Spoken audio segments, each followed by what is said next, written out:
ഒഡീഷയിൽ വൈദികൻ ആക്രമിക്കപ്പെട്ട സംഭവത്തിൽ ശക്തമായ നടപടി ഉണ്ടാക്കണമെന്ന മർദ്ദനത്തിനിരയായ ഫാദർ ജോജോയുടെ കുടുംബം മീഡിയ വണ്ണിനോട്. നടന്ന കാര്യങ്ങൾ ഞെട്ടിക്കുന്നതാണ്. സംഭവത്തിൽ കേസെടുക്കണമെന്നും ആർക്കും ഇങ്ങനെ സംഭവിക്കാതിരിക്കാനുള്ള നടപടികൾ വേണമെന്നും സഹോദരൻ ബാബു മീഡിയ വണ്ണിനോട് പറഞ്ഞു. ഫാദർ ജോജോ വൈദ്യക്കാരൻ്റെ കുടുംബം മീഡിയ വണ്ണൊപ്പം ചേരുകയാണ്. അദ്ദേഹത്തിന്റെ സഹോദരൻ ബാബു നമ്മോടൊപ്പമുണ്ട്. അദ്ദേഹത്തോട് അല്പസമയം മുമ്പ് സംസാരിച്ചല്ലോ. എന്താണ് അദ്ദേഹം പറയുന്നത്? എന്താണ് ആ ദിവസം സംഭവിച്ചത്?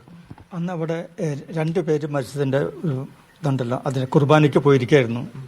അപ്പോൾ അവർ വരാൻ ലേറ്റായി. 6 മണി കഴിഞ്ഞപ്പോഴാണ് അവർക്ക് പണിക്ക് കഴിഞ്ഞ് വന്നത്. അവരുടെ വീട്ടിലാണ് കുർബാനയും അവർ കുർബാന ചൊല്ലുന്നത്. അത് കഴിഞ്ഞ് അവരുടെ ബോഡിയൊക്കെ വെച്ചിരിക്കുന്നത് അവരുടെ മുറ്റത്ത് തന്നെയാണ്. അപ്പോൾ അവിടെ മരിച്ചവരുടെ കുർബാനയ്ക്ക് ചെല്ലി ഭക്ഷണമൊക്കെ കഴിഞ്ഞിറങ്ങിയപ്പോൾ 9 മണിയായി. ആ ഭക്ഷണം കഴിഞ്ഞിറങ്ങുമ്പോൾ ഇവർ കുറച്ച് വഴി പിന്നിട്ടപ്പോൾ ഒരു ബൈക്കുകാരൻ മുന്നിൽ പോയി.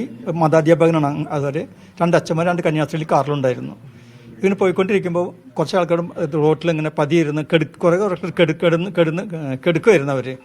അവനെ ആദ്യം കണ്ട ബൈക്കുകാരനെ ഒരു കണ്ടമാനം ഉപദ്രവിച്ചു. ഇവരെ കാറിലേക്ക് കൈയൊക്കെ ഇട്ട് പിടിച്ച് വലിക്കുകയൊക്കെ ഉണ്ടായി. അവരുടെ മൊബൈലൊക്കെ തട്ടിപ്പറിക്കുകയൊക്കെ ഉണ്ടായി. അങ്ങനെ അപ്പം കുറച്ച് കഴിഞ്ഞപ്പോൾ പിന്നെ പോലീസ് വന്നു അവരെ രക്ഷപ്പെടുത്തിയെന്ന് പറഞ്ഞത്. വേറെ കുഴപ്പമൊന്നും ഉണ്ടായില്ല. അതിനു മുമ്പ് പോലീസുകാർ എത്തിയതുകൊണ്ട് രക്ഷപ്പെട്ടു എന്നാണ് പറഞ്ഞത്. ഇക്കാര്യത്തിൽ കുടുംബാംഗം എന്ന നിലയ്ക്ക് താങ്കൾ ഇപ്പോഴും ആശങ്കയുണ്ടോ അവിടെ അദ്ദേഹം തുടരുന്നതിൽ? എന്താണ് നിങ്ങൾ ആവശ്യപ്പെടുന്നത്? ഒത്തിരി ആശങ്കയുണ്ട്. അതേപോലെയുള്ള നല്ലൊരു കാര്യത്തിന് പോയിട്ട് അവരെ ഉപദ്രവിക്കാന്ന് പറഞ്ഞാൽ ശരിയല്ലല്ലോ. അങ്ങനെ അപ്പം അതിനൊക്കെ അവർക്ക് നല്ല സംരക്ഷണം വേണം, അവർ നടപടി വേണം, കേസെടുക്കണം എന്നുള്ള ആവശ്യങ്ങളുണ്ടോ?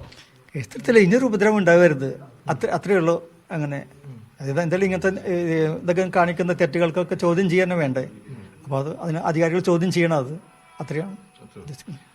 DCC പ്രസിഡന്റ് ജോസഫ് ടാജറ്റ് ഇവിടെ എത്തിയിട്ടുണ്ട്. കുടുംബത്തിന് പിന്തുണയുമായാണ് കോൺഗ്രസ് നേതൃത്വം ഇവിടെ എത്തിയത്. ഏത് തരത്തിലുള്ള പിന്തുണയാണ് താങ്കൾ ഇവർക്ക് ഉറപ്പ് നൽകുന്നത്? അല്ല, ഞാൻ ഇവിടെ സംസാരിച്ചപ്പോൾ ഞാൻ സംസാരിച്ചപ്പോൾ സൂചിപ്പിച്ചു. കാരണം ഇത് ആർക്കും സംഭവിക്കാൻ പാടില്ല.